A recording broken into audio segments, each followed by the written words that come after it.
The wind howled like 1,000 hungry wolves, but what chilled my soul was the sound.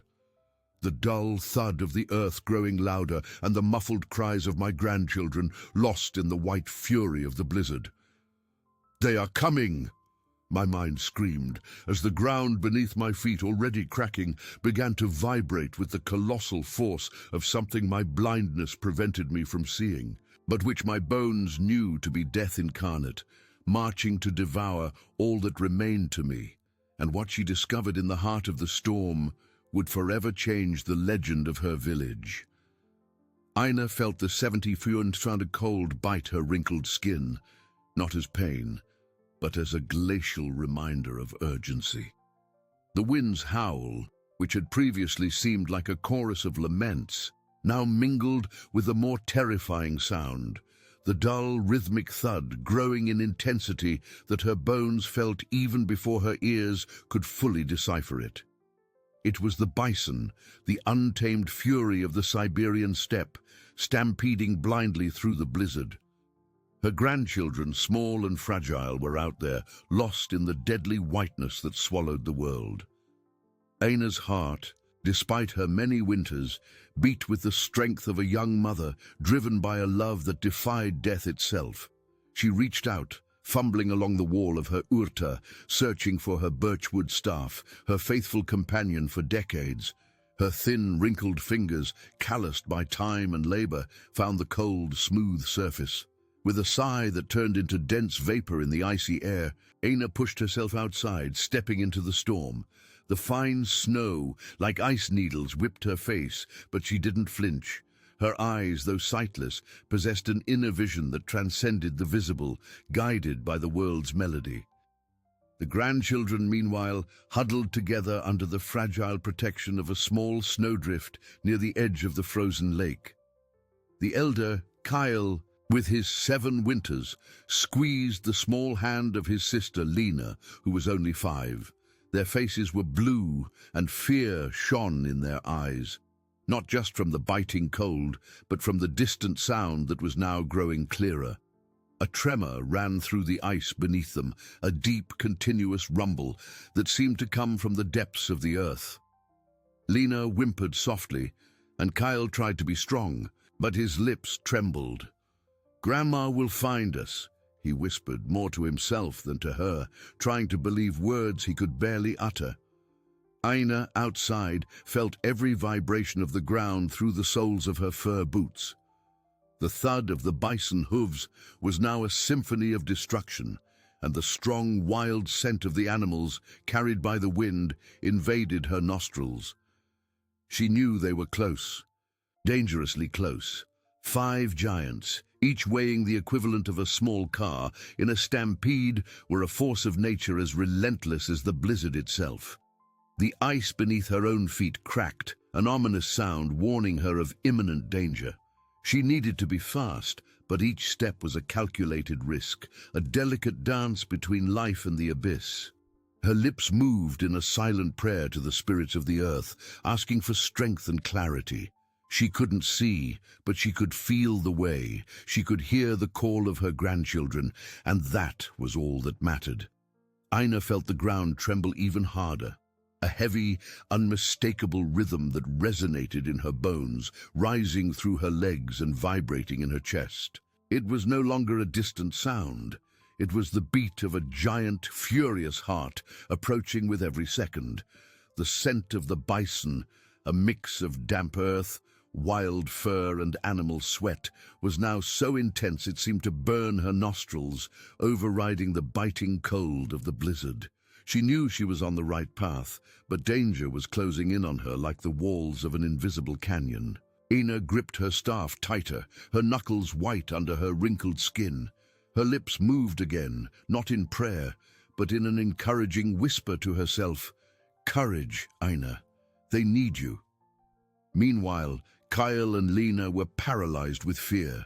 The small snowdrift sheltering them seemed to shrink, and the ice beneath them groaned and cracked with alarming frequency. The sound of hooves, now a continuous thunder, was deafening. Lena sobbed openly, her eyes wide, fixed on the white nothingness surrounding them, as if she could see the threat materializing. Kyle, his voice choked, tried to calm her, but his own legs trembled uncontrollably. "Don't cry, Lena.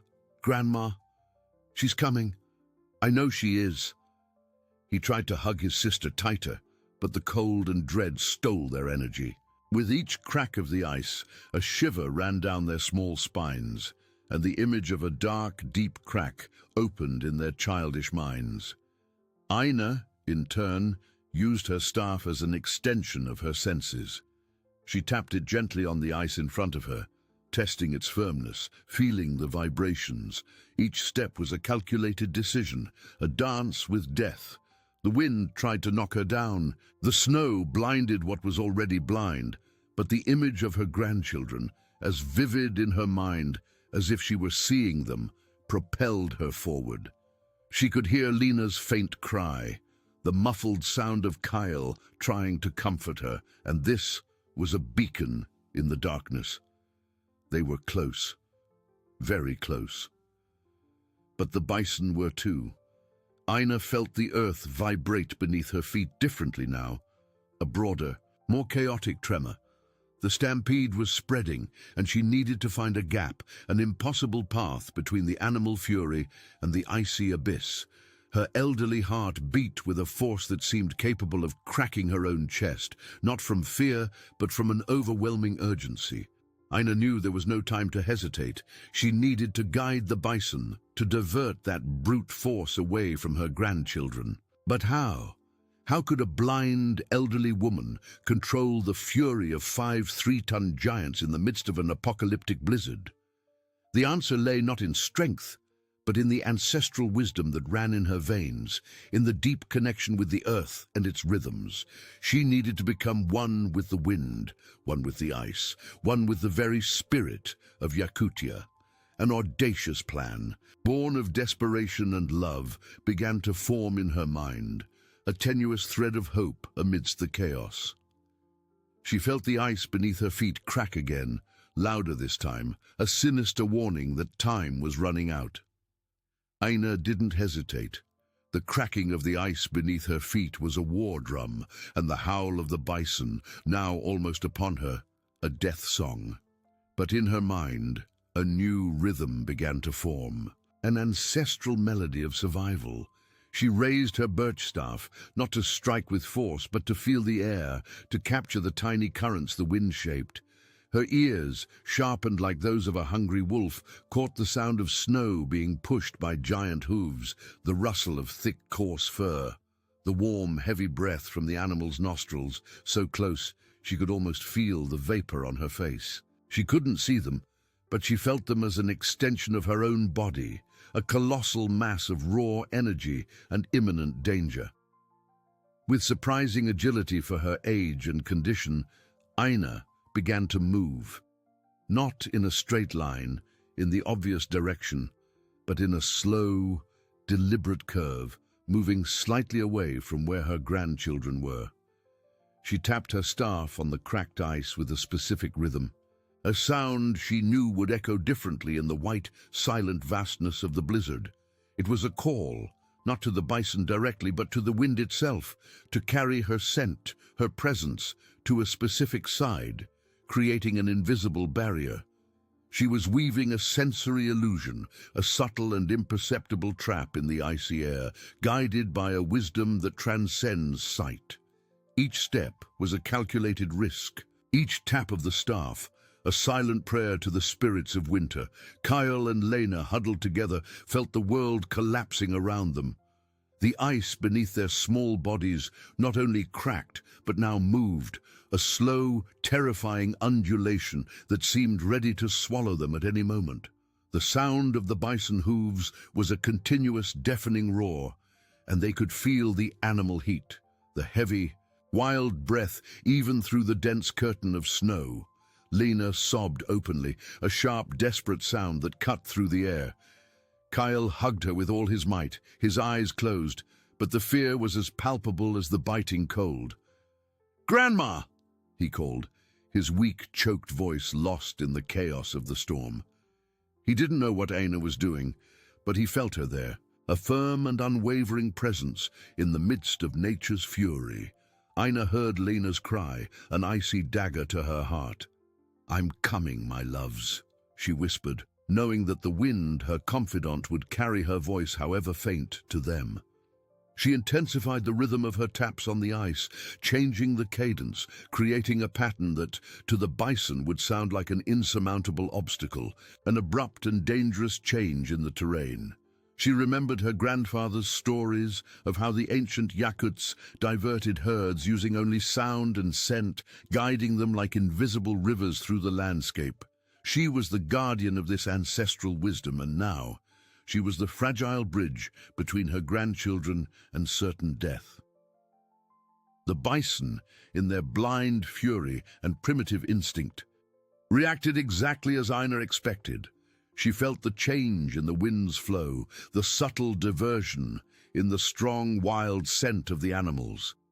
They were turning, the colossal mass of flesh and bone responding to her invisible command, altering their stampede route.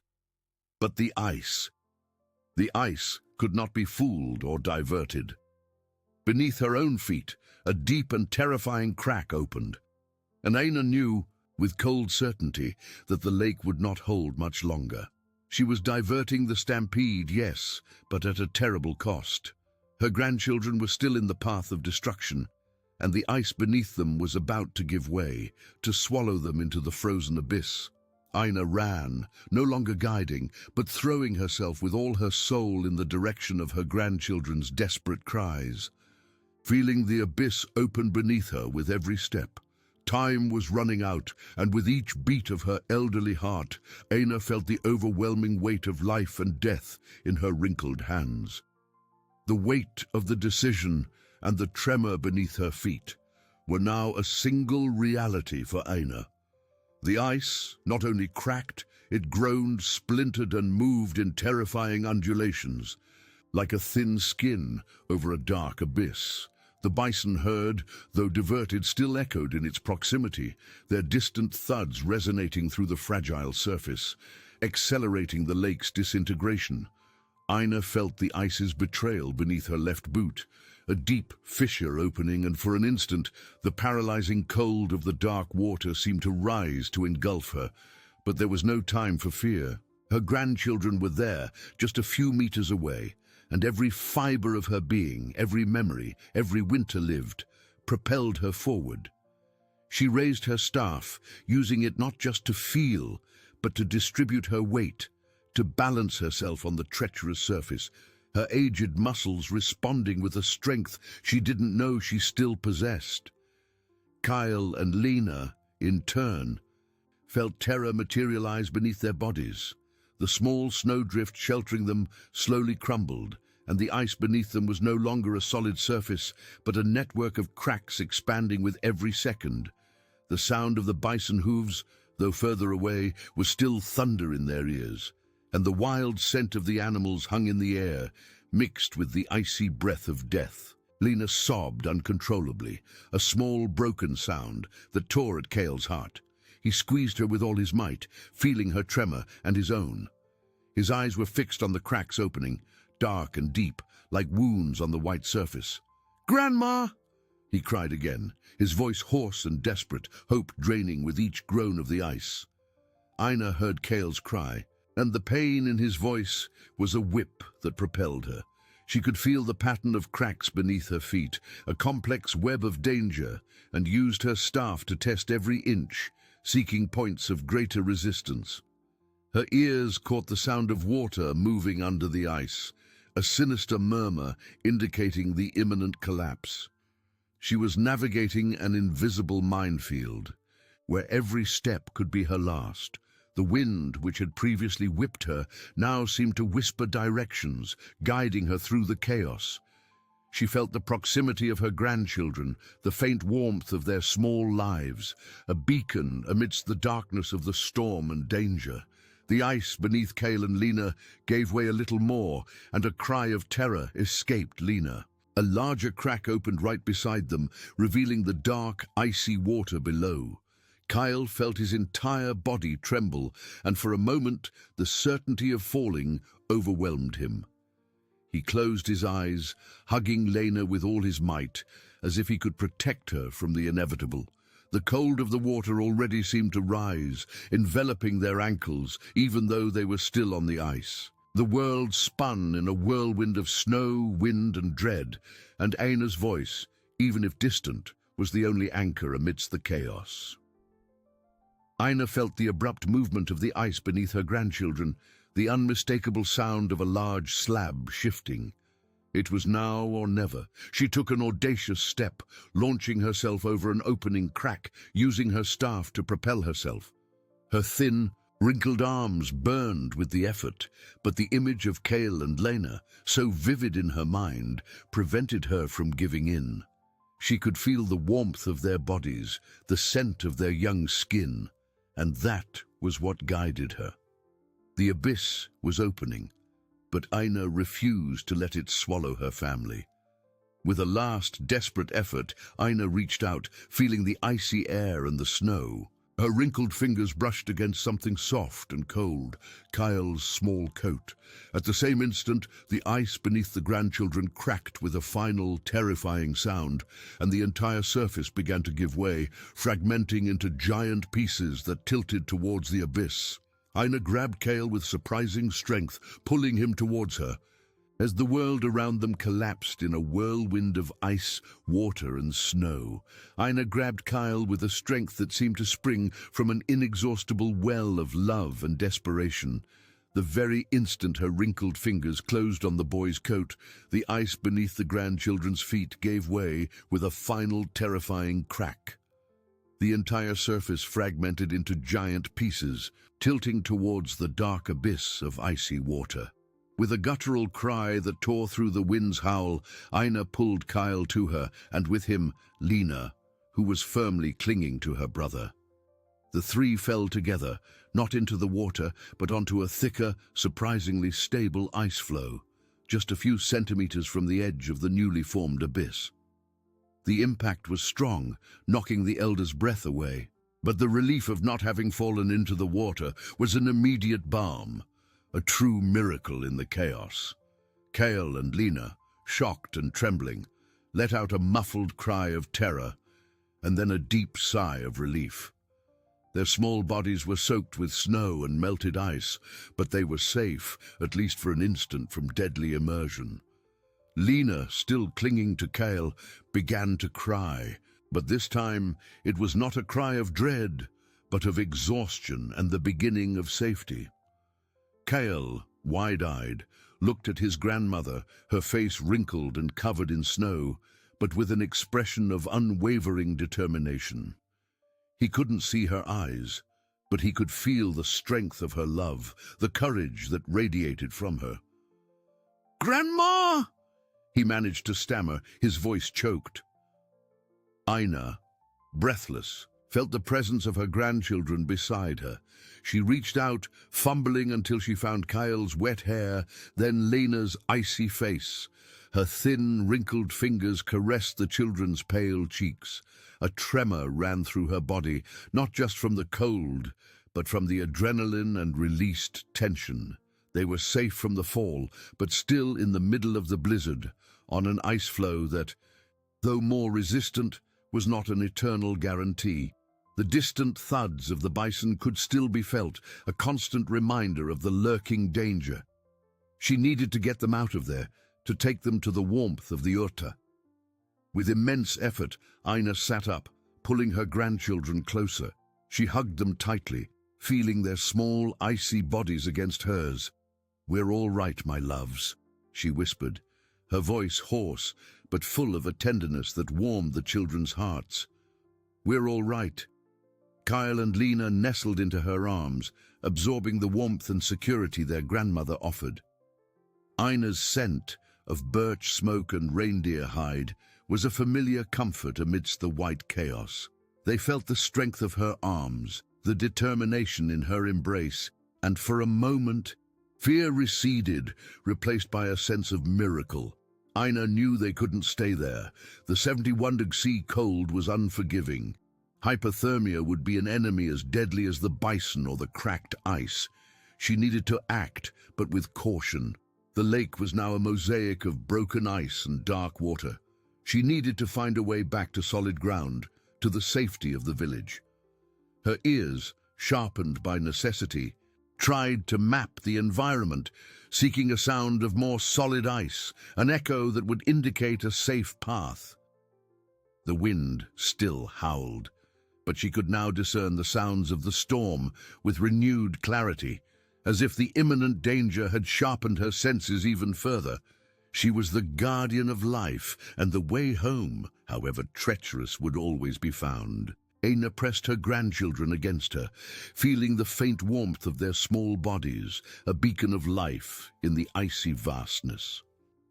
The scent of birch smoke and reindeer hide emanating from her was a balm for Kyle and Lena, who nestled in her arms, absorbing the security their grandmother offered.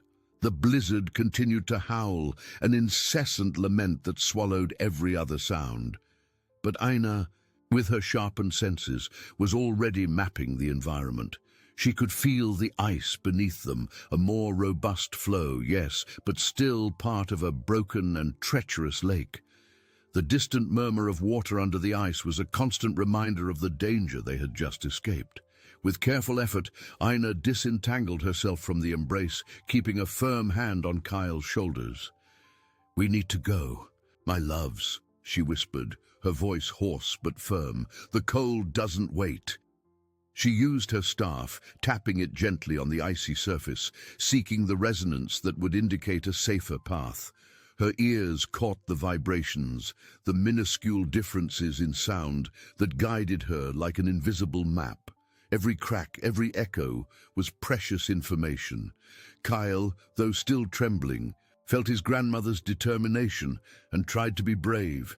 He squeezed Lena's hand, who was sobbing softly, but now with less dread. Aina began to move slowly, one step at a time, her staff ahead, feeling her way. She felt the texture of the ice, the small elevations and depressions, the cracks that stretched like dark veins. The wind whipped her hair, but she ignored it, focused only on her grandchildren and the way home. The thuds of the bison, now more distant, were a background sound, a danger that for now had been contained, but not forgotten. Aina's mind worked quickly, weaving a plan, seeking the safest line through that white, frozen labyrinth. She imagined the urta, the warmth of the fire, the hot tea. It was this image that propelled her. Suddenly, Aina felt a subtle yet unmistakable change beneath her feet. It wasn't a crack nor a snap. It was a slow, almost imperceptible, but constant movement. The ice floe they were on began to rotate, a massive and silent pivot that carried them away from the shore she intuited to be the closest. Her ears caught the sound of water opening at a new point, a long, deep groan indicating an even larger fissure forming between them and solid ground. What seemed to be a temporary refuge was becoming an island, isolated in the middle of the fragmented lake. Kyle and Lena felt the movement, and dread returned to their eyes. "Grandma, what is that?" Kyle asked, his voice choked, pointing at the white nothingness. Aina couldn't see the fear on his face, but she felt the tremor in his small hand. The turning point had arrived. Salvation from one immediate danger had cast them into another, perhaps even more treacherous. They were trapped. Aina's heart tightened, but she didn't succumb to despair. Her lips moved in a silent whisper, a prayer to the ancestors, asking not for a miracle but for clarity. "It's the lake, my loves," Aina replied, her voice a little more tense but still controlled. "It's moving, but don't worry, Grandma knows the way." She squeezed Kyle's hand tighter, transmitting her own resilience to him. Aina knew that strength would not come from sight, but from faith in her senses and the wisdom that connected her to that land. She closed her eyes as if she could see better in the darkness, and began to listen in a different way, seeking the echo of the wind, the murmur of the water, the distant sound of solid ground. A new plan, audacious and dangerous, began to form in her mind, a path through the newly formed abyss. Aina squeezed Kale's hand, feeling the small body tremble beside her. The slow, inexorable movement of the ice flow was a new challenge, a dance with the abyss that opened with each passing moment. Her ears, now more finely tuned than ever, caught the murmur of the dark water beneath them, the sound of ice rubbing against other flows, and the wind's howl that seemed to mock their situation.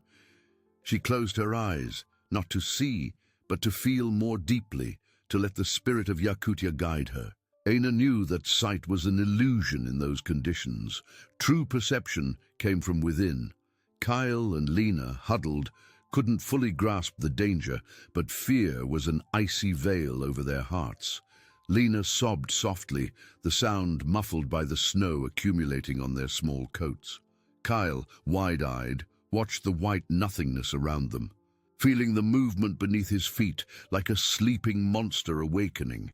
He looked at his grandmother, her face wrinkled and stern, but with a calm that somehow reassured him. "Grandma, are we going to fall?" he asked, his voice almost a whisper. Aina felt the tremor in her grandson's voice. She knelt, pulling the two closer, her elderly body serving as a shield against the wind. "No, my loves," she replied, her voice firm, though tension tightened her chest. "Grandma won't let that happen. We need to be clever, like the fox spirits." She brought her hand to Kale's lips, then to Lena's, transmitting a calm that seemed impossible. Aina knew that panic would be the real enemy now. She extended her staff, no longer to tap the ice, but to feel the vibration of the air, to map the wind currents. The ice flow rotated slowly, and Aina realized that this rotation, though dangerous, could be used to their advantage. Her ears caught a different sound, a sharper, more constant crack, coming from a specific direction, as if a part of the shore was breaking off, or perhaps approaching at a distant point. It was a chance, a tenuous thread of hope. With careful effort, Aina stood up, pulling her grandchildren with her. "Let's walk slowly," she instructed, her voice full of gentle authority. "Follow Grandma." She began to move in the opposite direction of the flow's rotation, using her staff to test the surface, but also to feel the flow of the wind against it. It was as if she were reading an invisible book, each gust of wind, each crack of the ice, a word in the story of their survival. The 71-ton cold was a constant burden, but the urgency of saving her grandchildren outweighed any physical pain. Kyle and Lena, clinging to each other, followed their grandmother, their small feet sinking into the snow. They felt the ice groan beneath them, but Aina's presence was an unwavering anchor. She was the embodiment of resilience, a woman who saw with her heart and heard with her soul. Aina felt the ice beneath her feet become slightly more stable at one point, and the distant sound of something breaking on the shore intensified. It wasn't the sound of a new fissure opening, but rather of a piece of ice colliding with the land, creating a fragile but possible bridge. She needed to get there before the current carried this opportunity away. Aina's new plan was audacious, to use the lake's own current to approach the shore, transforming danger into an ally. She felt the wind change direction, pushing the ice flow on a new course, and Aina knew the moment to act was now. Aina felt the wind shift, an icy breeze that to others would be just another lash of the storm. But to her, it was an invisible hand, a force to be tamed. The ice flow, which had previously spun in an erratic movement, now began to be pushed in a more defined direction. It was the current, the same one that fragmented the lake, which now became an unlikely ally. "Hold on tight, my little ones," she said, her voice calm, but with an underlying urgency. She knelt again, pulling Kale and Lena close, wrapping them in her protective arms, not just to warm them, but to anchor them against the intensifying, unsteady movement. Kale and Lena felt the ice floe slide with more speed, a sensation of vertigo that made them cling even tighter to their grandmother. The fear, which had receded for an instant, now returned with force, mixed with the tenuous hope Aina's voice brought. Lena hid her face in Aina's coat, sobbing softly, but Kale, older and with a glimpse of his grandmother's determination, tried to look into the white nothingness ahead. He saw nothing but snow and the darkness of the water opening and closing between the ice floes, but he trusted Aina completely. That movement, though frightening, was different from the one that had led them to the abyss. Aina, with her eyes closed, felt the ice beneath her, the vibration of the water, the howl of the wind that now seemed to sing in her ears, guiding her. She could discern the currents, the pressures on the floe, and realized they were moving towards an area where the ice seemed denser, a cluster of blocks that could form a natural bridge. It was an immense risk, a gamble on nature's own fury, but it was the only chance they had left. "Grandma will take us home," she whispered, more to herself than to the children, reinforcing her own unwavering faith. With her staff, she began to tap gently on the surface of the floe, not to test, but to create a rhythm, a pulse that aligned with the current's movement, as if she were dancing with the lake. Her wrinkled fingers fumbled over the ice, feeling the minuscule imperfections, the temperature changes that indicated the proximity of older, and therefore more resistant, ice. The cold was overwhelming, a constant enemy, but the adrenaline and love for her grandchildren were a fire that burned within her, warming her from the inside out. The ice floe collided with a dull thud against a larger cluster, a tangle of frozen blocks that formed a kind of temporary island. The impact was strong, throwing all three forward. Kyle let out a cry of surprise, and Lena whimpered. Aina, however, held firm, using her body to cushion her grandchildren's fall. "We're almost there," she said, her voice a little breathless, but with a tone of victory that encouraged them. She disentangled herself from the embrace, cautiously feeling the new terrain. It was more stable, yes, but still a labyrinth of broken ice.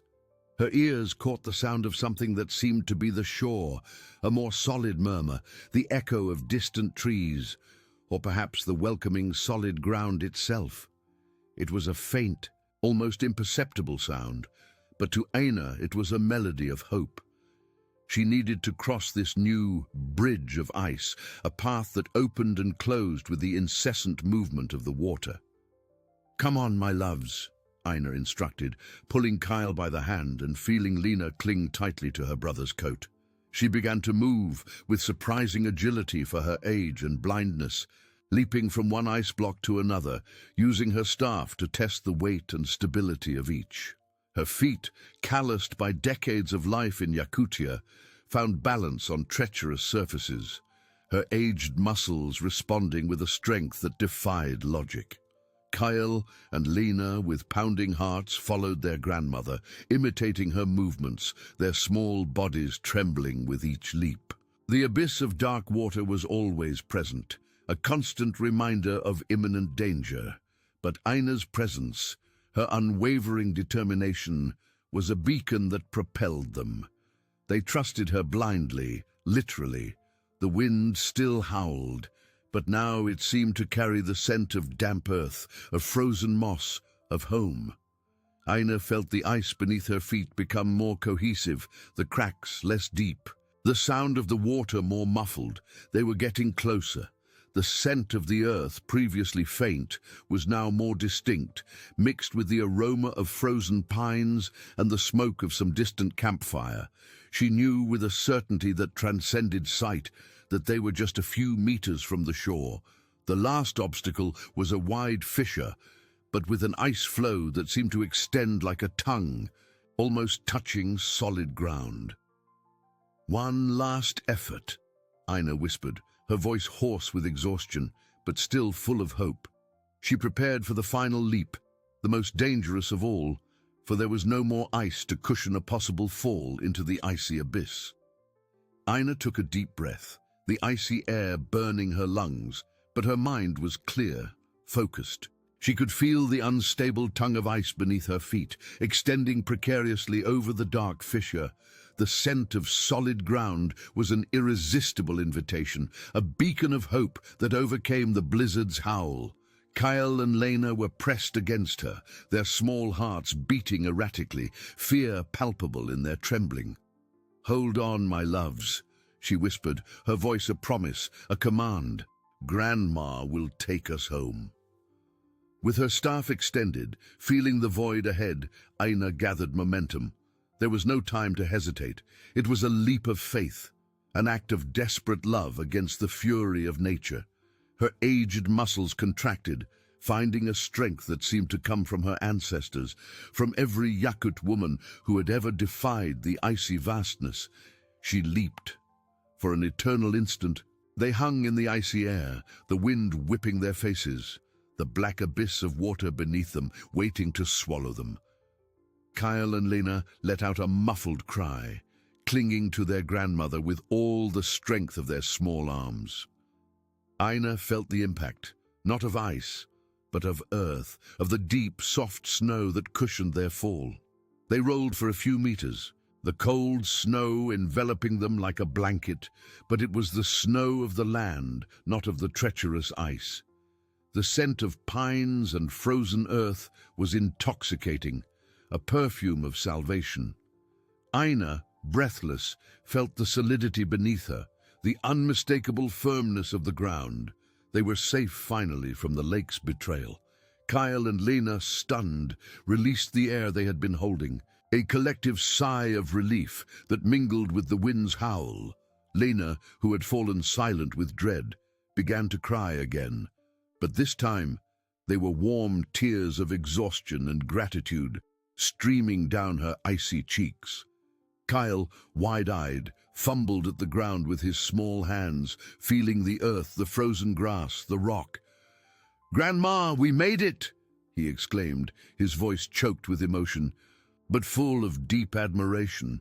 He couldn't see Aina's face, but he felt the tremor in her body, the tension draining away, replaced by a profound peace. Aina sat down slowly, pulling her grandchildren into a tight embrace. Her wrinkled arms enveloped them, transmitting all the love and strength she still possessed. She felt the warmth of their bodies, the scent of their snow-wet hair, and a wave of emotion washed over her. Silent tears streamed down her sightless face, not of sadness, but of overwhelming joy, of a relief that seemed to dissolve the cold in her heart. "Yes, my loves," she whispered, her voice hoarse with exhaustion, but overflowing with tenderness. "We made it. We are on solid ground." She kissed the top of Kyle's head, then Lena's, a gesture of affection that spoke more than 1,000 words. They were safe from the lake, but the challenge was not yet over. The blizzard continued relentlessly, and the 70 grasses cold was still a deadly threat. The urta, the warmth of home, was still distant, hidden in the infinite whiteness. Aina needed to get up, needed to continue. She couldn't give in now, not when her grandchildren's safety depended on her. With renewed effort, she pushed the snow away from herself, feeling the stiffness in her muscles, the weariness in her bones. But the image of the crackling fire, the hot tea, the safety of her village, was a powerful engine.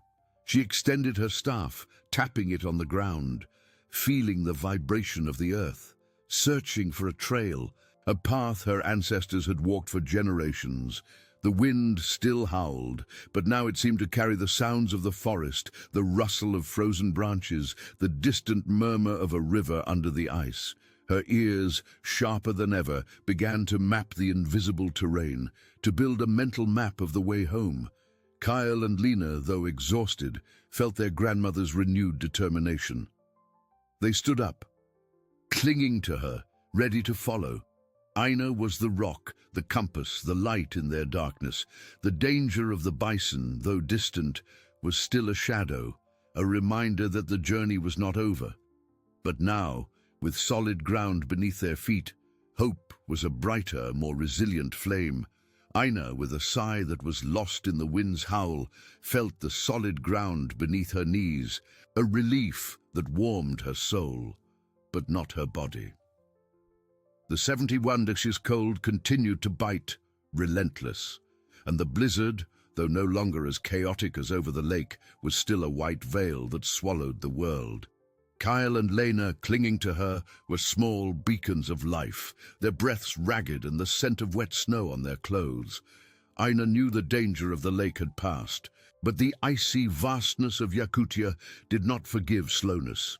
The Urta was far, and each step would be a battle against exhaustion and the cold that penetrated to the bone. She stood up with difficulty, her muscles stiff, but determination was a fire in her chest. Her staff, her faithful companion, felt the deep snow ahead. There was no longer the treacherous sound of cracking ice, but the land, covered by a thick blanket of snow, hid its own dangers. Treacherous roots, sharp stones, and perhaps even small fissures or holes. Her ears, however, were tuned to the silent melody of the frozen forest.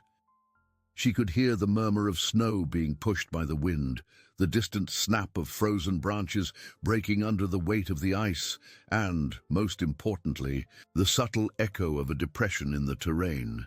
A valley she knew would lead them closer to the river and, consequently, to the village. "We'll go this way, my little ones," Aina said, her voice a little stronger now that the urgency of the lake had subsided. She pulled Kale by the hand, feeling his small, icy palm. Lena, her eyes red from crying, but now calmer, clung to Kale's coat. They began to walk, one heavy step after another, the snow reaching almost to the children's knees. The grandmother, with her ancestral wisdom, knew that energy was precious. She couldn't afford to get lost, nor to waste unnecessary strength. Every movement was calculated, every breath an effort. Aina felt the wind whip her face, but she used it as a guide, noticing changes in its direction, the nuances that indicated the proximity of denser trees or a clearing. The scent of frozen pines and damp earth intensified, a sign that they were moving deeper into the forest bordering the river. She imagined the warmth of the campfire, her daughter's embrace, the bowl of hot soup waiting for them. This image was a balm for her tired soul, a promise that propelled her. Kyle, though exhausted, felt the change in his grandmother's rhythm, a more constant, more confident cadence. He looked back at the indistinct whiteness that was the lake, and then forward, where Aina, though blind, seemed to see an invisible path. He squeezed Lena's hand, trying to transmit to her the same faith he felt in his grandmother. The blizzard, though still strong, seemed less threatening now that they were on solid ground. Suddenly, Aina stopped. Her ears caught a different sound, a low, deep growl coming from somewhere ahead, muffled by the snow. It wasn't the sound of the bison, which had moved away. It was something smaller, more furtive, but equally dangerous. Her muscles tensed. She caught the faint but unmistakable scent of wet, wild fur. Wolves. A small group perhaps, but hungry and audacious enough to venture so close to the village in search of easy prey. Aina knew that, with the children exhausted and the cold biting, a confrontation would be disastrous. She pulled Kale and Lena behind a cluster of young pines, their snow-laden branches offering minimal shelter. "Silence, my loves," she whispered, her voice tense. "We need to be like shadows." Her sightless eyes moved, as if they could pierce the white darkness. She could feel the vibration of the earth, the subtle movement of the animals, the heavy breathing that betrayed their presence. Aina needed to find a way to divert the wolves, to pass unnoticed without alarming them. The instinct of protection was a primal force that enveloped her, stronger than the cold, stronger than the exhaustion. She was the guardian, and she would not fail. Aina's heart pounded, but her mind was clear, weaving a new plan in the labyrinth of Yakutia's dangers. Aina's heart pounded, but her mind was clear, weaving a new plan in the labyrinth of Yakutia's dangers.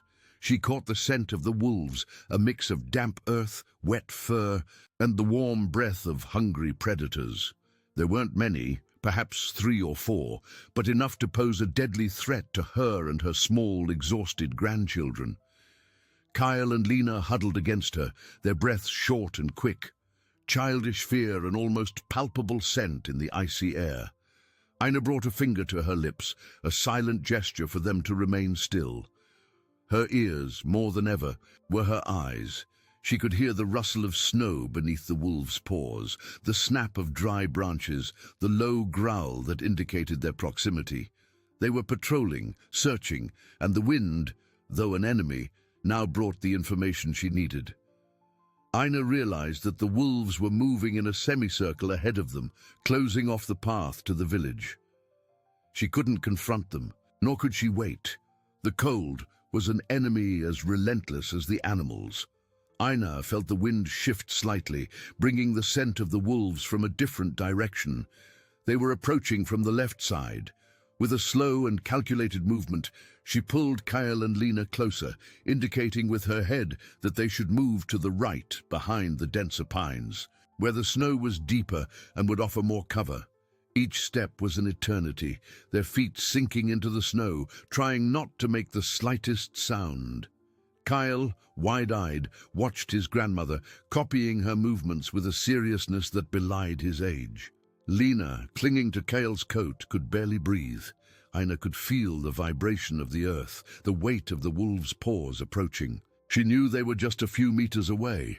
So close she could almost feel the warmth of their bodies, the scent of frozen pines and damp earth mingled with the strong smell of the predators. She stopped abruptly, pulling her grandchildren down, hiding them behind a fallen log covered by a thick layer of snow. Ina's heart beat like a drum in her chest, but her mind was focused, her will unwavering. She listened. The growl intensified, followed by the sound of paws in the snow very close. One of the wolves passed just a few steps from where they were hidden, its warm, wild breath almost touching the air Ina breathed.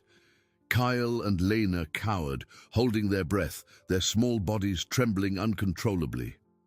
Ina, however, remained motionless, her wrinkled hand squeezing Kyle's, transmitting a calm she didn't feel. She waited, each second an eternity, until the sound of paws receded, fading into the distance. When silence returned, broken only by the wind's howl, Ina let out an almost imperceptible sigh. They had passed. The immediate danger had been averted. She stood up slowly, pulling her grandchildren with her. The relief was immense, but exhaustion now hit her with full force. Her muscles ached, her bones protested, and the cold seemed to penetrate deeper than ever. But the image of the urta, the warmth of home, was a balm for her soul. "Come on, my loves," she whispered, her voice hoarse but with a new urgency. "We're close. Grandma smells the smoke." Her ears now caught a different sound, a distant murmur that was neither wind nor animals. It was the sound of life, the muffled echo of human voices, the crackle of a fire. The village. They were just a few meters away, but each of those meters seemed an endless journey. Ina, with superhuman effort, began to walk again, her feet heavy, but her heart full of unwavering determination. She was the guardian, and she would not fail. Ina, with superhuman effort, began to walk again, her feet heavy, but her heart full of unwavering determination. She was the guardian, and she would not fail. The scent of smoke, previously just a whisper on the wind, now became denser, more real, a warm invitation that promised an end to the ordeal. Her ears caught not only the crackle of the fire, but also the murmur of voices, the distant bark of a dog, the creak of wood under the weight of the snow, familiar sounds of the life that pulsed in her village. Kyle and Lena, sensing the change in the atmosphere, the comforting scent their grandmother had mentioned, found a new reserve of energy. Their steps, previously dragging, gained a little more rhythm, propelled by the hope that now ignited in their small hearts. Lena, who had clung to Kale's coat, now let out a small sound of excitement, a thread of a voice lost in the wind's howl. Kale looked at Aina, his eyes wide, trying to peer into the whiteness, as if he could see the village his grandmother sensed. Aina smiled, a tired but genuine smile, barely visible on her cold-marked face. "Almost there, my little ones," she whispered, her voice choked with emotion. She felt the snow beneath her feet become more compact, the terrain flatter, indicating the proximity of the village's beaten paths. Her wrinkled fingers squeezed Kyle's and Lena's hands, a gesture of love and security that enveloped them. Suddenly, a dark figure emerged from the blizzard, a shadow materializing in the whiteness. It was her daughter, Ilara, wrapped in furs, her face pale with worry, her eyes scanning the landscape. Ilara had come out to look for them, driven by a premonition, by a maternal love that couldn't wait. Seeing them, small and exhausted, but alive, a cry of relief escaped her lips. "Aina! Kyle! Lena!" She ran towards them, sinking into the snow, her arms open. Kyle and Lena, hearing their mother's voice, let go of Aina and ran to Ilara, their small bodies colliding with hers in a tight, tearful embrace. Ilara enveloped them, kissing their icy hair, feeling the warmth of their lives, tears streaming down her face, mixing with the melted snow. Aina paused for an instant, felt her daughter's presence, the familiar scent of her embrace. She extended her arms, and Ilara, after hugging her children, ran to her mother, wrapping her in an embrace that was a mix of relief, gratitude, and profound admiration. "Mother, you're back! You're safe!" Ilara sobbed, pressing Aina against her, feeling the fragility of her body, but also the unwavering strength that had guided her. Aina merely nodded, warm tears streaming down her sightless face, but her smile was radiant. "We are home, my daughter," she said, her voice a thread, but full of a deep peace. The entire village, alerted by Ilara's cries, began to emerge from their urtas, figures wrapped in furs, their faces marked by worry that now transformed into joy. Neighbors approached, some crying, others with wide smiles, all reaching out to touch Aina, to hug the children. It was a moment of celebration, of a united community rejoicing in the joy of rescued life. They had survived the impossible. As they were led to the nearest urta, the warmth of the fire and the scent of hot soup enveloped them like an embrace. Aina was seated near the fire, her grandchildren nestled beside her, their small hands still clinging to hers. The village shaman, a man of age and wisdom, approached Aina, his eyes fixed on hers, which did not see, but which radiated an inner light. "Aina," he said, his voice grave and respectful, "you have shown us the true meaning of vision. You have reminded us that the strength of a people lies in the love we have for one another, in the courage to face the impossible." The shaman's words echoed in the urta, and all present nodded, their eyes fixed on the blind elder who had defied the fury of Yakutia. Aina, with a serene smile, felt the warmth of the fire on her face, the scent of food, the touch of her grandchildren. She had fulfilled her promise. She had brought her children home. The cold was still outside, the icy vastness still enveloped the village, but inside the urta, in the warmth of home and the embrace of the community, life pulsed, stronger and more resilient than ever. The story of Aina, the blind elder who guided her grandchildren through the storm and dangers, would be told for generations, an eternal testament to indomitable human resilience and the power of family love. The village had learned that true vision resides in the heart, even when the eyes cannot see. The village had learned that true vision resides in the heart, even when the eyes cannot see. The shaman's words, laden with ancestral truth, echoed softly in the warmed urta, filling everyone's hearts with renewed reverence. Aina, feeling the fire's warmth dancing on her face and the comforting scent of reindeer meat soup, squeezed Kale's and Lena's small hands. They were nestled against her, their bodies still trembling slightly, but now from exhaustion and relief, no longer from fear. The sound of their regular breaths was the sweetest melody to Aina, a hymn of life that silenced the blizzard's howl outside. Ilara, kneeling beside her mother, held a steaming bowl, offering it with trembling hands. Aina accepted, feeling the warmth through the wood, and brought the spoon to the children's lips first. Kyle and Lena drank eagerly, the warm liquid flowing down their throats, warming them from the inside out. Each sip was a reminder that they were safe, that danger had been overcome. Aina then ate, savoring each bite, each spice, a silent celebration of life. As the night advanced and the fire crackled, casting dancing shadows on the Urta's walls, the villagers took turns approaching Aina. There were no grand words, just gentle touches, glances of gratitude, and murmurs of admiration. A young mother brought Aina herbal tea, another a soft fur blanket. Each gesture was an invisible thread weaving the tapestry of the community, strengthening the bonds that united them in the relentless vastness of Yakutia. Aina felt every touch, every presence, and knew she was not alone. Her physical blindness had sharpened her perception of the human soul, and she felt the kindness and love that surrounded her. Kyle and Lena, after eating, fell asleep in their grandmother's arms, their faces serene, free from the traces of dread that had marked them for so many hours. Aina watched them with her heart, feeling the weight of their small bodies and the gentle rhythm of their breaths. The journey had been arduous, a test of her own resilience and faith. But the result was life, the continuity of her lineage, the promise of a future. She had faced the fury of nature, the brutality of the bison, and the cunning of the wolves, guided by a love that transcended sight. She remembered the cracking of the ice, the thud of hooves, the wild scent of the wolves.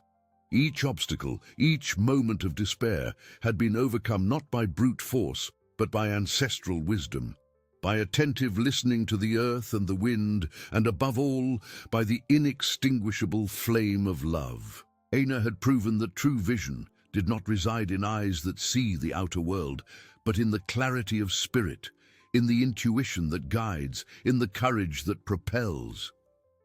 The shaman, sitting in silence for a long time, finally approached again. "Aina," he said, his voice a whisper, "your story will be told around every campfire in every Urta for many generations. Children will learn that, even in the deepest darkness, there is a light that guides us if we know how to listen and feel it." Aina smiled, a smile of peace and contentment. She sought no recognition, only the safety of her family. But the shaman's words confirmed that her journey had become a legacy, a living lesson for her people. Kyle and Lena, even in their sleep, seemed to absorb the energy of that moment, the importance of the story unfolding around them. They would grow up with the memory of the blind grandmother who saved them, not as a distant tale, but as the palpable truth of their own existence. The blizzard continued to fall outside, but inside the Urta, the warmth and light of the fire were a refuge. The village, united by love and admiration, celebrated life, triumph, and Aina's indomitable resilience. The night was long, but hope was brighter than ever. Aina, with her grandchildren in her arms, felt the peace that only the fulfillment of a greater purpose can bring. She had seen with her heart, and that heart now was completely full. Aina, with her grandchildren in her arms, felt the peace that only the fulfillment of a greater purpose can bring. She had seen with her heart, and that heart now was completely full. The night in the Urta was a balm, and sleep, when it finally came, was deep and restorative, not just for her, but for Kale and Lena. The warmth of the fire and the security of their grandmother's arms dispelled the last remnants of the blizzard's terror and the dangers they had faced. When the pale morning sun crept through the urta's crevices, painting the interior with soft shades of amber and blue, Aina was already awake. She could feel the stillness of the air outside, the wind silenced, the fresh, soft snow covering the world. The cold, though still intense, seemed less biting, as if nature itself had calmed, revering the miracle that had occurred. Kyle and Lena woke shortly after, their childish eyes still a little sleepy, but without the gleam of fear. They looked at Aina, and in their faces the elder sensed a new depth, a silent understanding that transcended their few springs. They had witnessed courage in its purest form, the strength of love that defied the impossible. In the days that followed, Aina's story spread like the wind through the village and neighboring Urtas. It was not just a tale of survival, but a living parable about the true essence of humanity. The villagers, previously accustomed to Aina's silent wisdom, now saw her with a new gaze of admiration and respect. Women approached her to touch her wrinkled hands, hunters to seek advice, and children to listen, fascinated, to the story of the blind grandmother who had cheated death. Kyle and Lena, in turn, would forever carry the mark of that journey. They grew up with the vivid memory of Aina's firm hand, her calm voice amidst the storm, her ability to see the way when no one else's eyes could. The experience instilled in them an unwavering resilience, a deep respect for nature, and an unshakable faith in the power of family love. They became more observant, more attentive to the sounds and smells of the world, as if seeking within themselves the same keen perception as their grandmother. Aina continued to live her days in the village, her eyes blind, but her soul more luminous than ever. She was not just an elder, she was the guardian of memory, the personification of Yakut resilience. Her words gained even greater weight, her stories a deeper echo. She taught that life in Yakutia was a constant dance with danger, but that true strength resided not in sight or physical power, but in the ability to listen to the heart, to feel the connection with the earth and with others. The village shaman, on one of his visits, sat beside Aina, the silence between them filled with mutual understanding. "Aina," he said, his voice soft, "you have given us more than the lives of your grandchildren. You have given us a new pair of eyes, a new heart to see the world. Your story is the song of our people, proof that even in the coldest darkness, the human spirit can shine brighter than the sun." Aina smiled, the warmth of her family and community enveloping her. She had fulfilled her purpose, not just by saving lives, but by igniting a flame of hope and inspiration that would burn for many future generations. The vast and icy Yakutia would continue to challenge, but its people now had a story to tell, a lesson to live. True vision resides in the heart, and love is the compass that always points home. Aina's story was not just the end of a journey, but the beginning of an eternal legacy, etched in the ice and in the heart of every Yakut.